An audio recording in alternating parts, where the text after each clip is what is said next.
un pueblo pequeño y remoto con menos de 300 habitantes, donde todos se conocen a todos, se volvería un lugar conocido por un misterio sin resolver.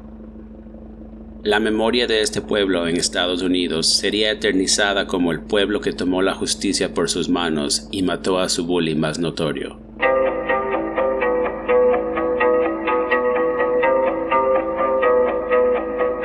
Ken McElroy no era un miembro ordinario de la comunidad. Él era conocido como el bully del pueblo, un criminal con una historia larga de crímenes y tiempo en la cárcel, por robo, vandalismo, violación y atentado de asesinato. Desde que era un adolescente, McElroy robaba gasolina, cosechas, ganado y pertenencias de sus vecinos en su pequeño pueblo. Su reputación violenta lo ayudó a evitar la cárcel más de 20 veces, ya que muchas veces sus víctimas y testigos tenían miedo de testificar en contra de él y preferían evitar que él los persiga y los aceche.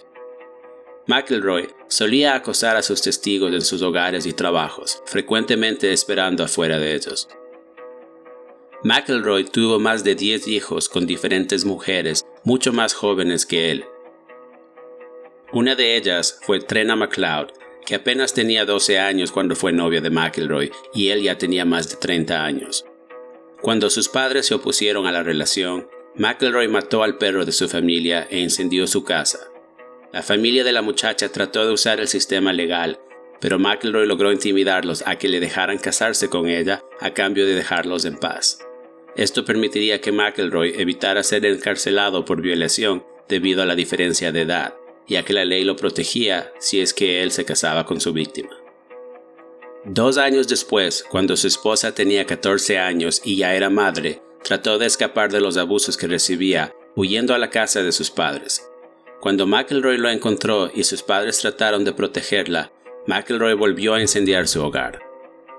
Debido a todo este caos, la hija de McElroy fue removida del hogar y puesta con una familia adoptiva. McElroy solía acosar a esta familia adoptiva, parándose enfrente de su casa para intimidarlos, diciéndoles que uno de estos días él iba a tomar a su otra hija para así intercambiarla por la suya.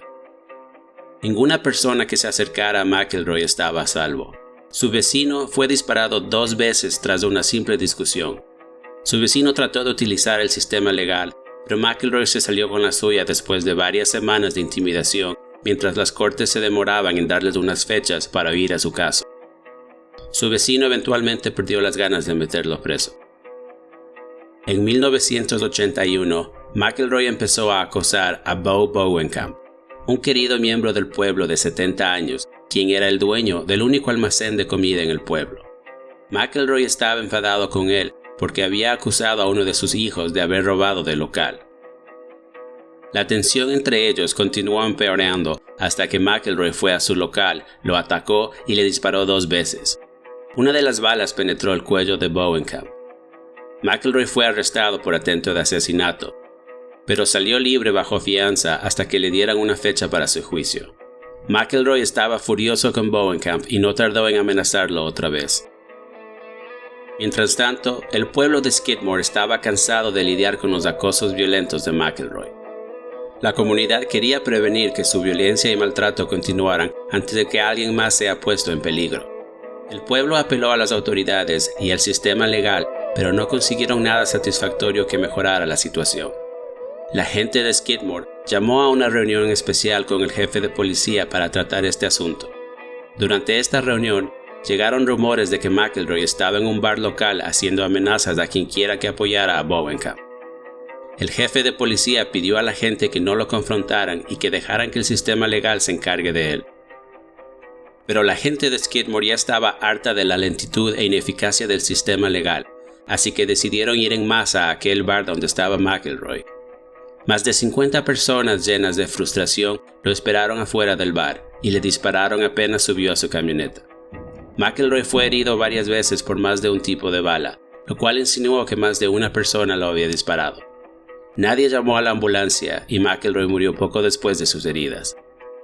Cuando la policía llegó, toda la gente dijo que no habían visto nada y que no sabían quién fue el que disparó. Nadie fue jamás acusado. Ni siquiera una investigación hecha por el FBI pudo encontrar a alguien culpable. Cuando la prensa entrevistó a miembros del pueblo, muchos dijeron que McElroy era un problema que necesitaba ser resuelto y que él se merecía lo que le pasó. Parecía que todo el pueblo había hecho un pacto para tomar la justicia por sus manos y mantenerlo en secreto. El evento se volvió noticia a nivel nacional y fue descrito como una justicia vigilante. El crimen jamás fue resuelto. McElroy fue enterrado en el cementerio local y su tumba lee, valiente, sin miedo y de compasión. La historia de Ken McElroy, el bully que aterrorizó a su comunidad por décadas y fue matado bajo circunstancias misteriosas, fue publicada en un libro llamado En plena luz y eventualmente fue hecha en película. Sorprendentemente, este pueblo de menos de 300 personas volvería a ser el centro de una controversia violenta, cuando en el 2004, Bobby Jo Stinnett fue asesinada en su propia casa. Ella estaba embarazada y su bebé fue cortado y robado de su vientre. El bebé fue encontrado 2 días después sano y salvo en otro estado. Pero esta vez, la persona culpable fue capturada y sentenciada a pena de muerte. Este caso revelaría una curiosidad, el que la víctima era prima de Branson Perry, un muchacho que había desaparecido de su hogar bajo extrañas circunstancias 3 años antes. Ese caso también jamás fue resuelto. La condición humana es muy compleja cuando se desvía de la armonía hacia el caos. Si este video te pareció interesante, puedes devolver el valor recibido con un like y un comentario. ¿Crees que lo que pasó fue justo? ¿O crees que el pueblo no debió haber hecho nada y dejar que el sistema legal haga su trabajo?